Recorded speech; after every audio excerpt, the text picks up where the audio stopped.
Hi, this is Joe again with another review.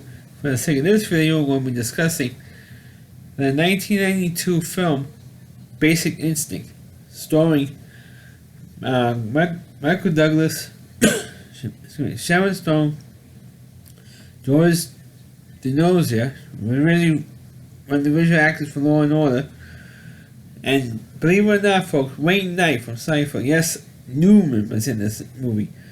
Of course, before I continue, I had to put a warning at this point. And this video is not for kids. So if any kids happen to be, watching this video, please watch one of my other reviews instead, because this movie is going to be not a ton of inappropriate stuff that I'm going to be describing. So please turn off this video if you're under 21. I mean, that's how graphic this movie is. So please turn off this video and watch one of my other reviews instead. Okay, well, for the movie Basic Instinct is definitely a sexually charged thriller, because the movie starts off with this rock and roll star that gets killed doing sex with Sharon Stone's character, and you can pretty much see that she killed him with an ice pick. And that becomes a thing. It became a joke, because when this movie came on video, because there was no DVDs yet at that time, you got a free ice pick. I am not joking. There's some store like Blockbuster Video was selling this movie. If you want, physically buy the movie, it comes with a free ice pick. I am not joking.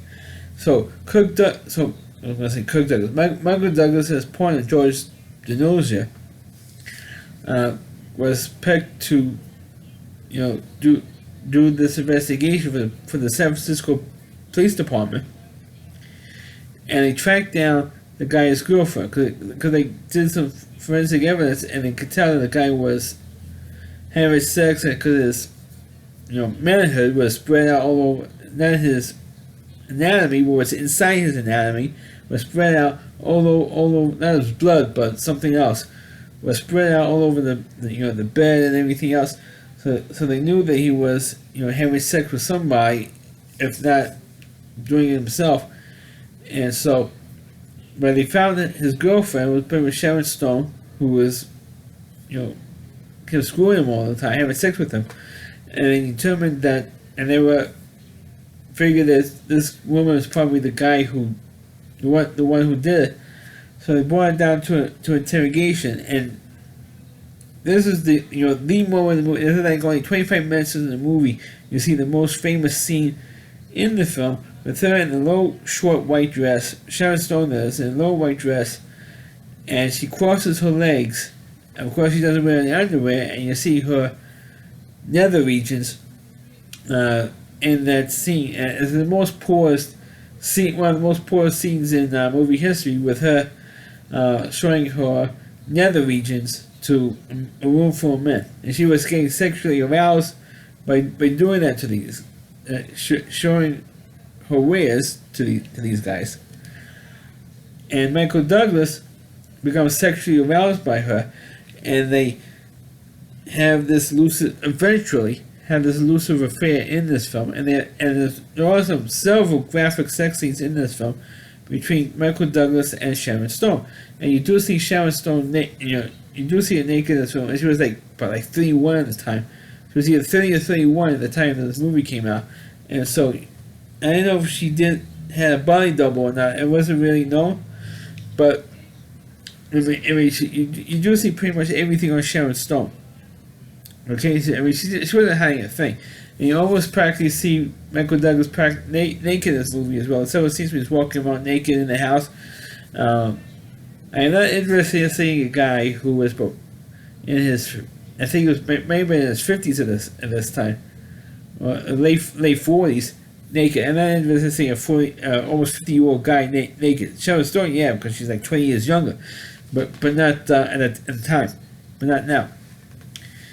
And of course, while this is going on, Michael Douglas' character had to go to a psychiatrist who was played by Jeannie Tripplehorn, who I didn't mention, who next year was in a big movie called The Firm with Tom Cruise and Gene Hackman. And she was hot in that movie. She was also hot in this film as well. and she was. You also do see her naked in this film, which of course she was also hot. You don't know if she did a body double either. In this film, and I don't think it's known if they did or not use body doubles for the nude scenes. Anyway, she did have a sex scene with Michael Douglas in this film, and Michael Douglas was explaining to her what he was doing to Sharon Stone, and of course at that point she figured, hey, that they're doing something similar to each other.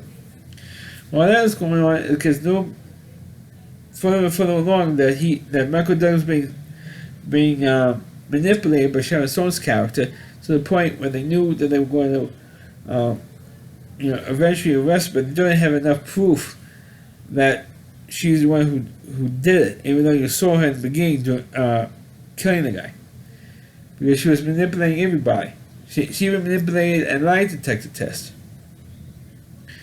Because she played so cool that Sarah Stone was so cool that she was able to fool a lie detector test. Magdalene says, come on, she's fooling the machine. And he said, yeah, but this is what people are going to go by. And he was told. So then it was pushing show that he eventually got involved with Sharon Stone's roommate who died in a car crash as Michael Douglas was following her. So because of that, he got suspended, continues his affair with Sharon Stone, then finds out more information about his ex-lover, who was the Jeannie Tripplehorn character, and finds out that she was a roommate, a new Sharon Stone in college, her character. So you have all this, conspiracy theory stuff going on, and then of course eventually Jeannie Tripplehorn's character gets killed off by Michael Douglas by accident, because Michael Douglas believed that she was the killer because she lied to to him about certain details about her relationship with Sharon Stone's character. So you can find her in the courthouse, and his partner just got killed, George Costanza's character. So he says, take your hands out of your pockets, and she went, and Michael Douglas actually kills her, and then she finds, and then she's going to closing the book in this case.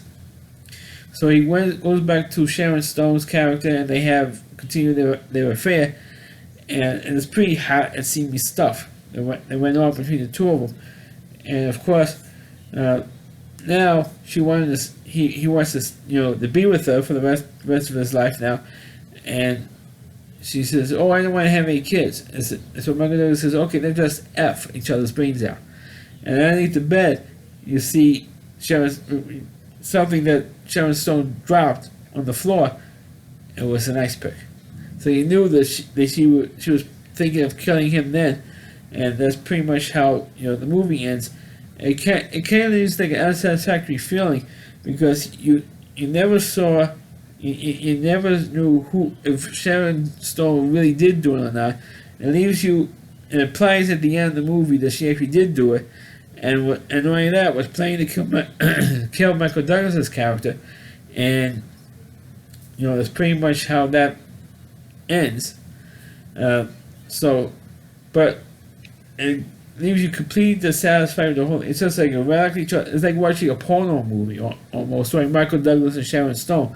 It's like almost watching an X-rated movie on this thing, and I'm not saying they have a bad story, but it comes kind of flat because it just leaves you flat because Sharon Stone was never really arrested, and unfortunately Michael Douglas never really does arrest her in the end, and it's never resolved how there was also a murder of a internal affairs officer who was investigating Michael Douglas.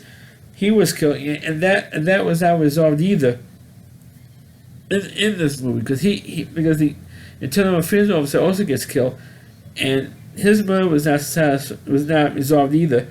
It's implied that Sharon Stone was the one who killed him, or Jeannie Tripplehorn did, and you have who killed Sharon Stone or Jenny Tripplehorn in this film, and so it's a lot of all this crazy implied stuff, like who does stuff, and none of the mysteries that was provided in this film was ever resolved. We just have Michael Douglas and Sharon Stone having kinky sex. You see Sharon Stone naked, you see Michael Douglas naked, you see Jeannie Tripplehorn naked, and that's what you have. That's film. I'm not saying didn't have a story. It's just that whatever stories they had was not resolved. It's usually resolved at the end of a movie like this, and unfortunately it wasn't. But I did like the performances of this movie is what makes this movie work. For me, that's why I like what the movie's performances give. Top-notch performances from everyone involved. Even Wayne Knight, who played Newman in Seinfeld, like I mentioned earlier, plays a DA, and he just plays it so straight. And you didn't know that the guy was really known for being on a comedy show. And that was at the beginning of Seinfeld too, in the early years of Seinfeld, and he did some of the biggest movies of all time right now, believe it or not. He was in Dirty Dancing, he was in JFK, Jurassic Park, and of course, this movie came up before Jurassic Park. Basic Instinct did. So, but unfortunately, he's known as a stupid, annoying character on a stupid, idiotic television show, though. Given a chance, I'm sure he would have been a good, at least a decent actor right now. But he's known for Seinfeld. So he got typecast because of that stupid television show. But I'm not getting a tangent on that.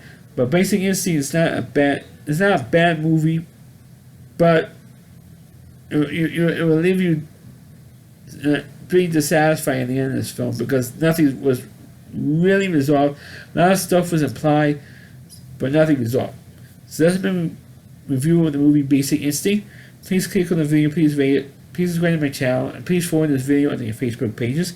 You can check out all my reviews on my YouTube channel at rallyseed.com, so WDY, rallyseed.com. That's the homepage of my reviewer, Chris Moore, and please check out all of his videos on his website. Thanks for watching. Catch you next time.